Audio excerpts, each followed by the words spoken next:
Well, thanks for joining us today for the good, the bad, and the ugly of change management. I'm Debbie Pinnick, and I've been with the State Auditor's Office for about 27 years. My current role is as the Center for Government Innovation's Assistant Director, where I guide the development of training, technical assistance, and online resources to help governments solve problems and deliver high value to the citizens they serve. If my name sounds familiar, you may know me from my previous position where I served as an Eastern Washington audit manager for 18 years, or from one of the many trainings that I provided around the state. Deborah?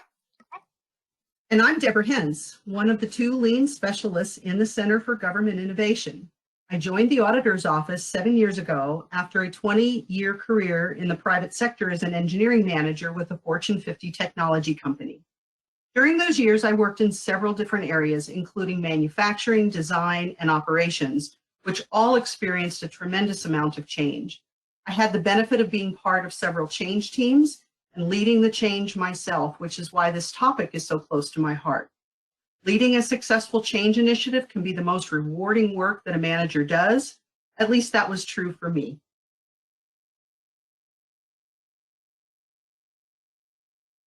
So let's get started.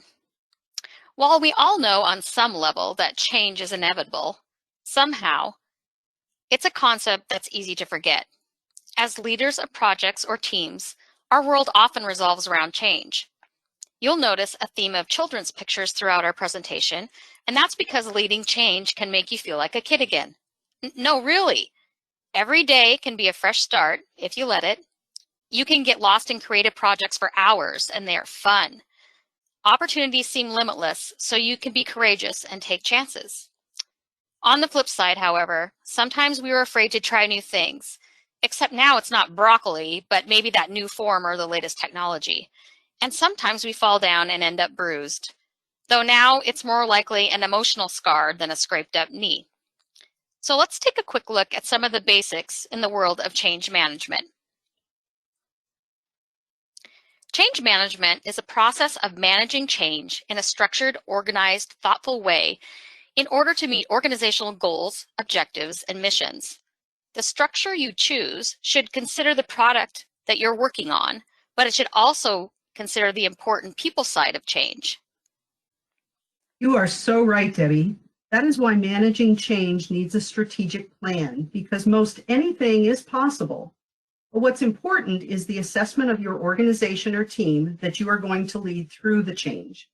The concept of change management is scalable. You can move a small team or your entire organization toward a small improvement over time, or lead them through big changes made fast, like we needed to do recently with the response to COVID-19. Either case, leaders help move people into a new space toward a planned goal in a given time frame. So we're talking about change management today, but also leadership. Remember that without followers, there are no leaders. For any project or organization to succeed, there must be people who willingly and effectively follow, just as there must be those who willingly and effectively lead.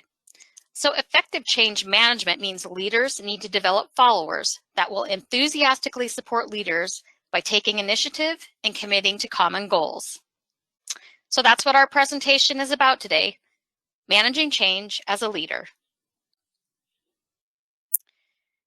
Change isn't easy. Each of our team members will have their own human reaction to change. Some welcome it because they enjoy challenges and new opportunities, and others respond with fear, stress, and anxiety. So change management involves the good, the bad, and even the ugly. We'll provide our thoughts on some of the key principles in each of these categories and provide you some of our most used reference materials if you're interested in learning more. Ready to get started? So let's start with the good. If you're like me, you enjoy your leadership role. The work is varied and challenging. I get to look at what's ahead, think outside the box, and think big. Where others see problems, I see opportunities. I'm willing to take on responsible risks and to own it if I fail. If that doesn't sound like you, maybe leadership isn't your calling. So let's hear what Deborah has to say about the importance of timing and goals as part of good leadership.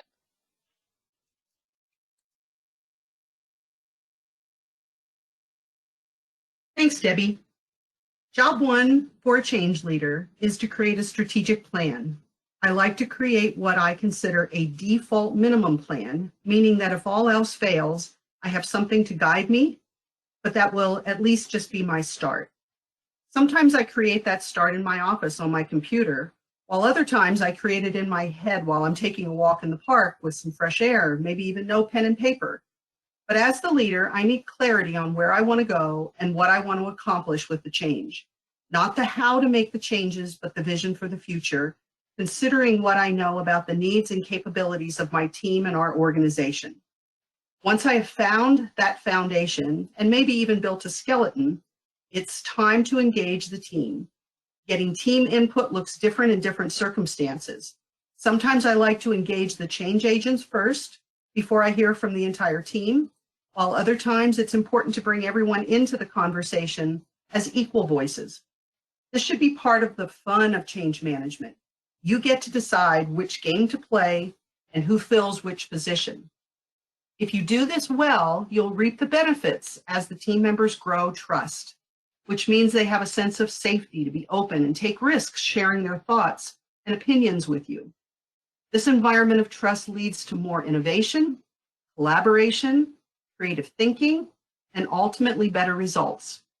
Besides a better change plan, building this trust also adds more followers to achieve your goals and the momentum to move forward with the change.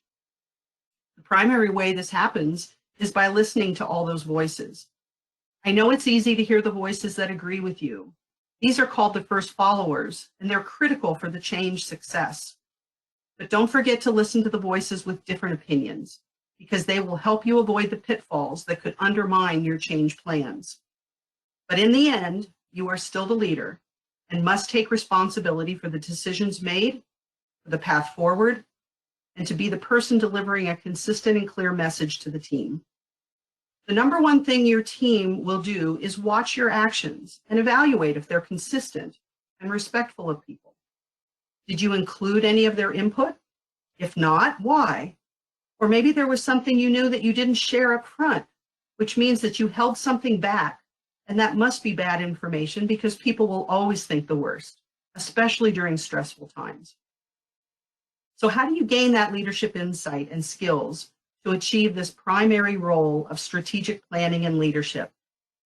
Personally, I like to learn from different resources, and there are more available out there than we can cover in one presentation. So let me just share one that I found recently, and he even lives in the state of Washington.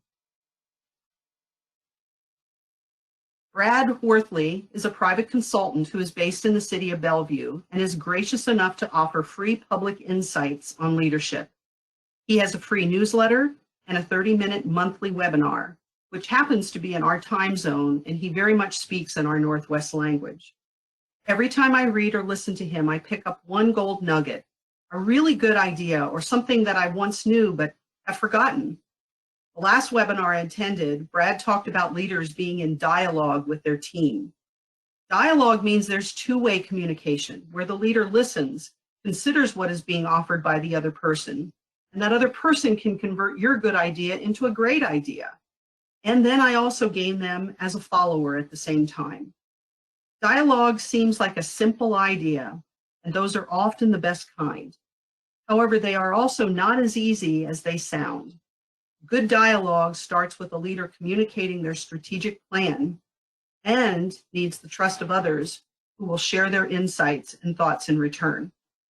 Trust comes from a leader's ability to be authentic. Debbie's going to explain how leaders can learn more about being authentic in their leadership style. Deborah, I couldn't agree with you more. Trust and authentic leadership go hand in hand. Whether you've recently been promoted to a leadership position or you've been leading your team for years, defining what a good leader is can be tricky because it's not one size fits all. Each leader should use a style that represents their authentic self. To me, authentic means being genuine, self-aware, and transparent. This is especially true when the conversations are hard. This inspires loyalty and trust because your team members never have to guess which boss is showing up today, because you consistently show them the genuine you. Part of self-awareness is knowing your strengths. Strengths are simply those skills and abilities that come naturally and are easy for you and you enjoy. Knowing your strengths means you know what activities to engage in that will allow you and your team to shine.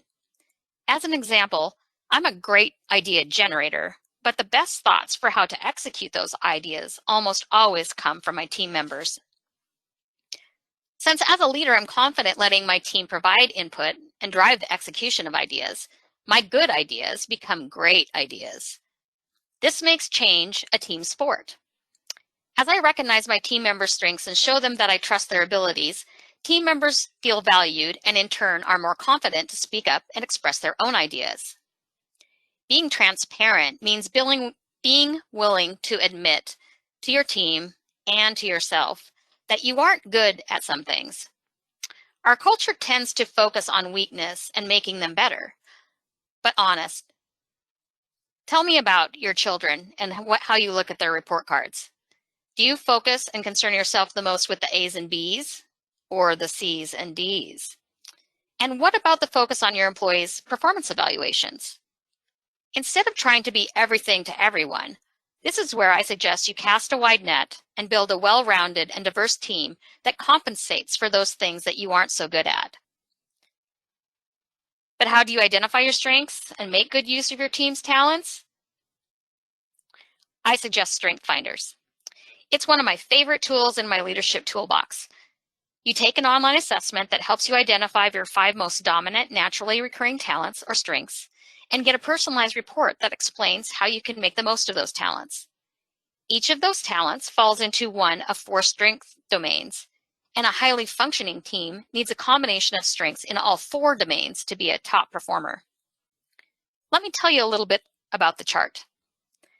I loved my leadership role as an audit manager, but after 18 years, I had skilled up my assistant audit managers and they were doing most of the creative work.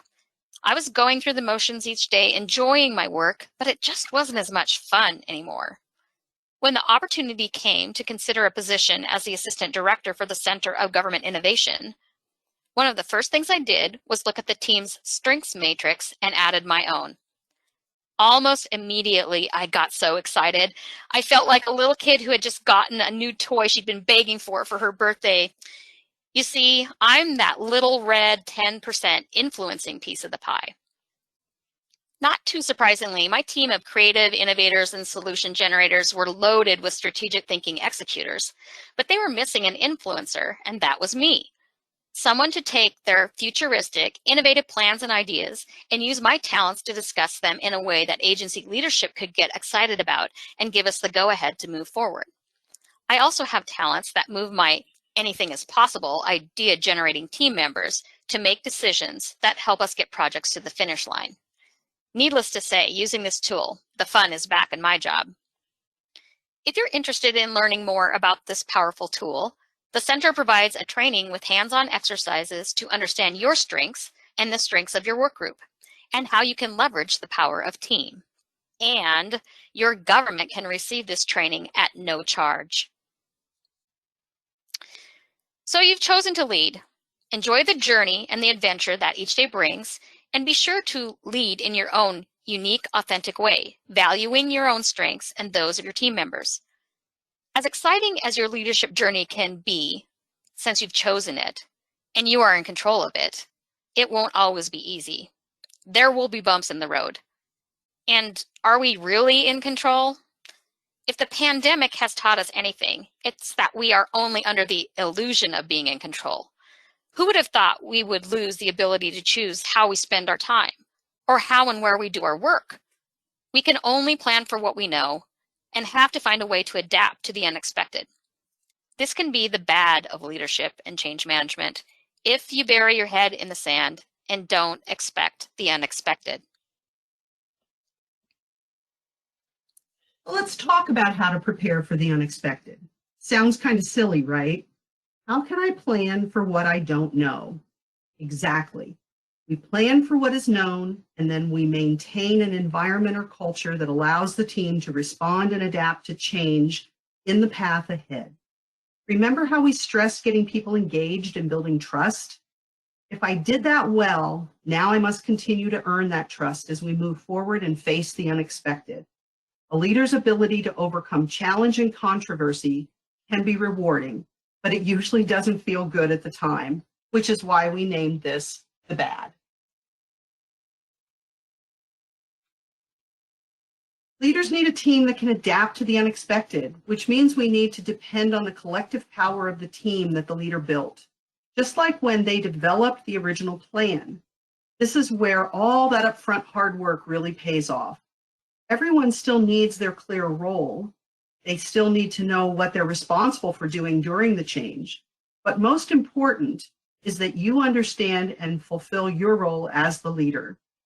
Leadership is responsible for the strategic goals, the plan to get to the destination, and making sure to empower the team members who are making the change initiative a reality.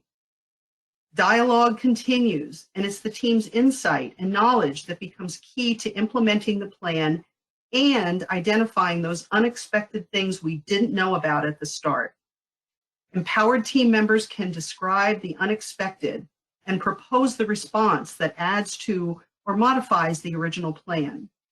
It's a partnership between the person closest to the work and the manager responsible for delivering the results. Together, they can successfully navigate the unexpected bumps in the road. And there will be bumps. In fact, if there are none, then we start to question if our change effort is going far enough. I know this might sound crazy, but to get better, you know you must take some risk, what we call acceptable risk, to achieve our stretch goals. One of the hardest lessons I learned when I was in junior high school was playing intramural softball. It was not at a competitive level that the varsity sports were, but we still wanted to win our games. I felt so proud of myself because I was never tagged out when I was running the bases. Then one day my coach pulled me aside and explained that I never got tagged out because I never took the risk to run a base unless I was absolutely sure I would make it. Therefore, I rarely scored a run, unlike my teammates who did experience those occasional tag outs. She tried to explain to me that the object of the game was to earn runs, not to remain safe. An adaptive environment is somewhat the same. We don't just run at the first urge, but we must make decisions and take actions even when we don't have all the information. So we build what is called a learning environment. We might make a mistake, like getting tagged out on base occasionally, but we reflect on that error, we add it to our experience for the next time it happens. As team members gain insight into their capabilities and speed, we can move faster, adapt, and score more runs, even if we get tagged out occasionally. That is why I'm such an advocate for lean methodology. I believe that following lean principles creates that learning environment and builds the collective power of a team. Lean teams are ready for any challenge, including the unexpected ones. In fact, they view an unexpected challenge as the next great adventure, an opportunity for growth. I've included 3 lean resources here just as an example. Toyota Kata provides leaders a model for building an adaptiveness skill in your team. It's based on private sector work, but it really has some good basic step-by-step tools for leaders to use. Spirit of Kaizen is one of my favorite books for process improvement. The author presents a very straightforward, plain talk way about how fear reduces people's ability to think clearly and creatively. Therefore, as a leader, you must reduce fear and unleash that collective power in your team, which then flows beautifully into Robert Brown's Dark Energy book. He writes about people, the people side of lean, and how that unseen or dark matter in a team is what makes all the difference. He shares ideas on how to eliminate confusion, how to identify underused skills, and even avoid those missed opportunities when team members won't speak up. And since this is my area of specialty, it's a great opportunity for me to let you know that the Center for Government Innovation offers free lean services to all local governments. We can help with lean technical assistance for maybe a one-time issue, all the way to helping a manager get started with their first step into building a lean organization. You can call or email us for more information about the service, and we will provide our contact information at the end of this presentation. So now I know that there are methods and tools such as Lean to help teams be more adaptable and prepare for the unexpected. We also need to make sure that we are moving forward in one direction as a unified team. Debbie, I think you have something to share about that. I do. Many times during a change, the resistance to moving forward as a unified team is about a lack of strategic planning around change. Each change initiative should follow the same basic process throughout, well thought out beforehand, so that you don't jump past critical steps straight into the doing. Being intentional about the process means you won't pass by important things like developing effective communication and brainstorming potential implementation barriers. Once you choose a tool or model, do your best to stick with it and follow all the steps. That will allow team members to focus more on the way of the new doing and remain accountable for their own transition in the change, rather than jumping from method to method, learning new terminology designed to accomplish the same end goal. Most leaders can walk their team through the what and the how behind a change effort, but fall short when it comes to the why. However, a clear and convincing why means employees can support the change because they want to make it, not because they have to. Employees who understand the why can emotionally connect with the rationale for the change, the importance to the organization and to them, and become those inspired followers we talked about earlier, rather than feeling like victims of the change. But what about those naysayers and critics? They aren't really there to drive you crazy, even though it sometimes feels like it. Even if the current way of doing things is inefficient, for some, it's their normal and they're good at it. And sometimes the critics help highlight ways we can improve our change plan. In reality, critics are just looking at things in a different way. Rather than assuming critics are resistors, maybe we should think of them as guardians. Guardians see what needs to be protected, like the trust that might be destroyed by a broken promise or a shortcut or moving too fast. Don't immediately discount their comments and hesitations. They ask the hard questions, keep us honest, and can help us to see our blind spots. So let's talk about a proven model to help us move forward through change as a unified team. The ProSci ADKAR model is backed by more than 20 years of research and based on a common yet often overlooked reality that organizational change only happens when individuals change. The model offers a structured approach to ensure that each individual experiencing change moves through a 5-phase process necessary to make overall change successful. The ADKAR acronym represents 5 tangible and concrete outcomes that people need to achieve in a specific order for lasting change to occur. Remember when Deborah talked about the upfront hard work you should do to build an environment that adapts? That's part of the reason the ADKAR change management model appeals to me. The upfront work for this model also helps you build that clear and convincing why, because the A and the D of the model require you to build the awareness of the need for the change, along with the desire to support the change, before you move into the how and the what of knowledge and ability. And last but definitely not least is reinforcement, which celebrates success, even the small ones, and provides lots of positive feedback on change behaviors to make the change stick. If you want to learn more about the ADKAR model, check out the 6-lesson series on our Audit Connection blog by entering change management in the search function. Deborah, before we wrap up the bad, why don't you tell us and tie it together for us about how ADKAR relates to Lean methodology? I would be glad to, Debbie. Lean's objective of process improvement is made mostly by small changes done in the near term over time. However, all of those small improvements need to be aligned and connected in support of the strategic plans and mission of the overall organization. Following those awareness and desire steps of ADKAR is in perfect alignment with Lean principles of always understanding why and what we need to change before we take any action. A foundational belief in lean is that we go slow to go fast, meaning that we spend time at the start of any improvement initiative to understand where we are going and how we will get there together, which is why ADKAR is a perfect partner with lean methodology. So I know it sounds a little bit silly when we talk about leaders preparing for what they don't know, but the key is depending on and following a leadership model that will guide you to create that safe environment for the team to navigate the road ahead. A helmet protects your head from the bumps in the road and potential falls. Similarly, how lean and ADKAR can help teams be ready to ride out and overcome unexpected surprises.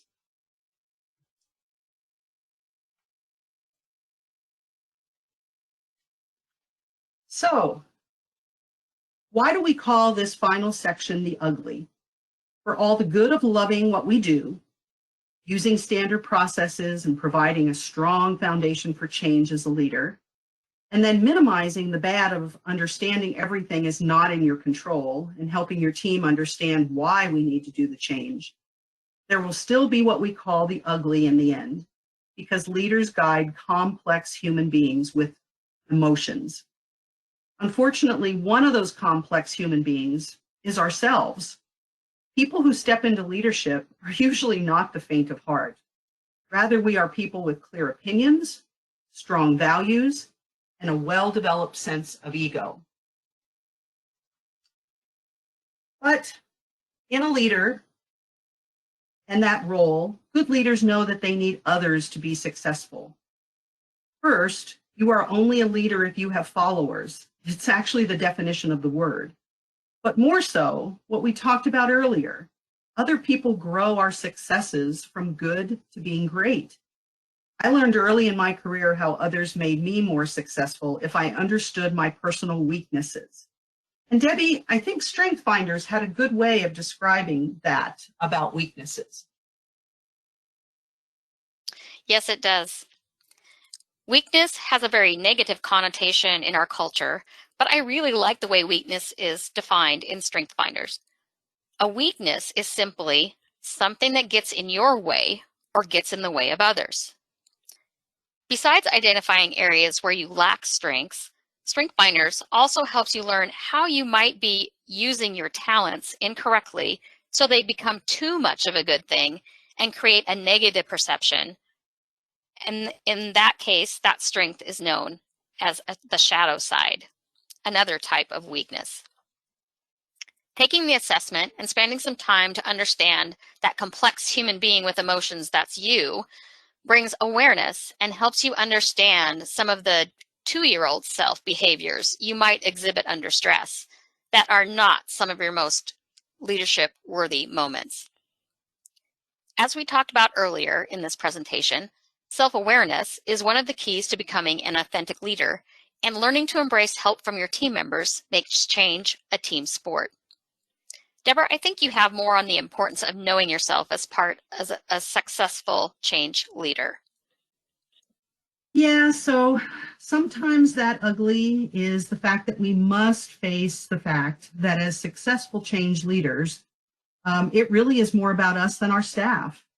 So are we ready to take the personally difficult step to lead change by following up with our team members about why you did or did not use their ideas? If you asked for input and really listened, then you need to provide feedback to those people who contributed to your plan.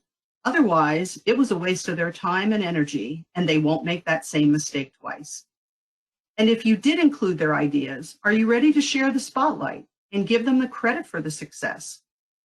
For leaders with strong egos, this can actually be the most difficult step. Sharing or even giving away all the spotlight to the team and to the others who helped your strategic initiative come to fruition. I believe I have a great resource for this leadership skill as she explains that a leader's humility comes from the ability to be vulnerable. So that is referencing Brene Brown, who is a professor at the University of Houston. She's best known for her books and her TED Talks on the gifts of imperfection, vulnerability, and daring greatly. She speaks about the need for leaders to be connected to the world and therefore authentic, which means a person needs to be seen by others. She explains that you lead with vulnerability by telling your story of who you are with your whole heart. Leaders need to lean into that discomfort of being vulnerable, which is being seen as something more than simply the person in control. Remember when we talked about the bad, we said that leaders only have an illusion of control. Therefore, we need to let go of other things that we can't control and learn to accept that we are human, and the only thing we truly can control are our own behaviors. That inner sense of our confidence will grow with our leadership ability, which then attracts others who will become followers. If we practice gratitude and joy of being part of something bigger than ourselves, like the Change Initiative, we become a more authentic leader rather than worrying about our own personal ego. So if I learn to be vulnerable, which develops inner strength, then the next question is, what behaviors should I be demonstrating to be a good leader? Which takes us to our last point and the resource recommending a model that describes behaviors that are seen in great leaders.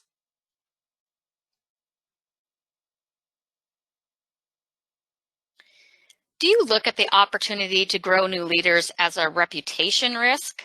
Meaning, will delegating make me look like I don't know what I'm doing? Or does it make me look like I'm lazy and slacking off? I would say the answer is no, and definitely no.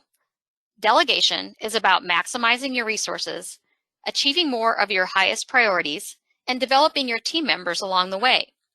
If you lead the way, the art of delegation will become embedded in your team's culture, and you will not only grow new leaders, but cultivate a new generation of delegators. Let me give you an example of how long I've been a successful delegator. I grew up on a ranch in rural Montana. My brother and I had a lot of chores to do after we got home from school. Since I was the oldest, I had the biggest and most complicated list, but I knew if I could get my brother to help me, we could go play together sooner. One of my highest priorities. This was one of my first experiments in delegation. And here's what I learned. As I got older and my list of chores changed, and my brother ended up with the chores that were on my old list, he already knew what to do and could start and finish faster, and was willing to help his big sister out with something new because he could tell Dad, I know how to do that, can I do it? From a very young age, we want to impress the boss.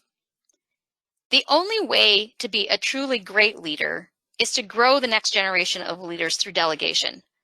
So how did I make my first adventure into growing new leader successful, and how does it still work for me today? First of all, be clear about what the person is responsible for and how much they are empowered to do. This includes setting clear expectations about the outcome. What are we doing? Explaining how the task fits into the bigger picture, why we're doing it, and what success looks like, how I will measure a job well done. Then set them up for success by providing the support they need to do the job. That could be training or budget, supplies, maybe time, helping them prioritize workload, and even helping them to learn to accept help from others. Yes, they need to know that they can delegate too. Then provide mentoring along the way. Establish timelines, checkpoints, milestones, and feedback check-ins to ensure that empowerment and support you've provided is actually working. And teach them to ask for what they need if it isn't. Mentoring also means helping them to become their own authentic leader. So encouraging them to do it their way and set aside how things have been done if it's not working in the past for them is important. This means you invite, recognize, and reward novel approaches to the delegated responsibilities assigned. And finally, acknowledge the effort and work they are doing with explicit examples of how they are helping you, the team, and your organization achieve goals and priorities. And those bumps along the way that we've been talking about, allow them to take responsible risks and let them know that you know there will be slip-ups along the way, but you'll consider them growth opportunities and not mistakes. Delegation in our work world is not as simple as getting my brother to help with chores. Growing new leaders means giving team members the opportunity to experience their own leadership journey in a safe and supportive environment. And Deborah has one of our favorite resources to share with you as you develop new leaders.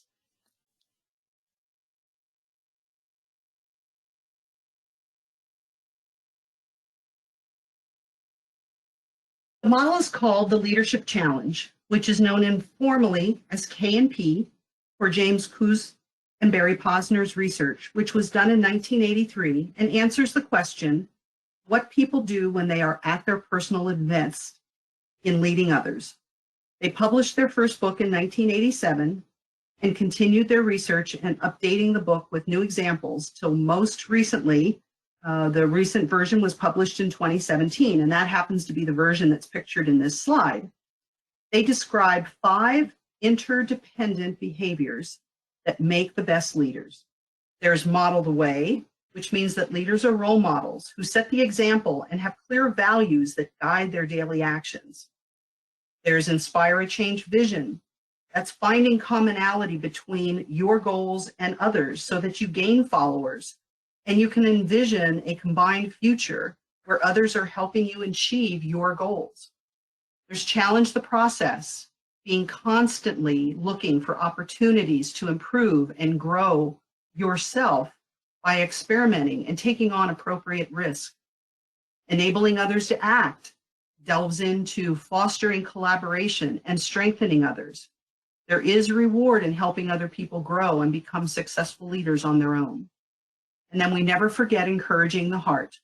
Leaders identify individual as well as team contributions, then recognize those accordingly while making sure to celebrate victories that were achieved by following the core values of the team.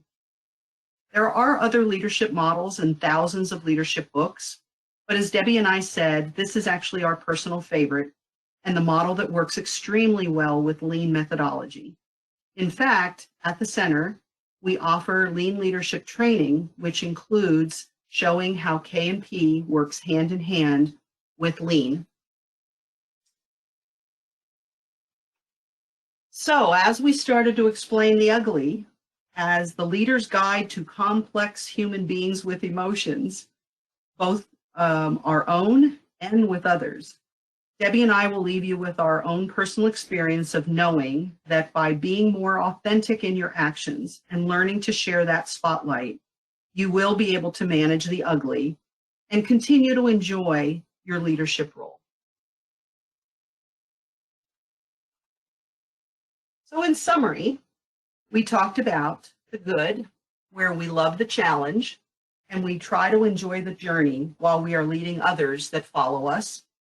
We talked about the bad, where leaders need to have standard processes and really rely on proven models so that we have a guide for ourselves of how to get to our goals. And then we finished with the ugly, which is mostly about human emotions that can be the hardest to control and accept. So we start with ourselves before we look to others.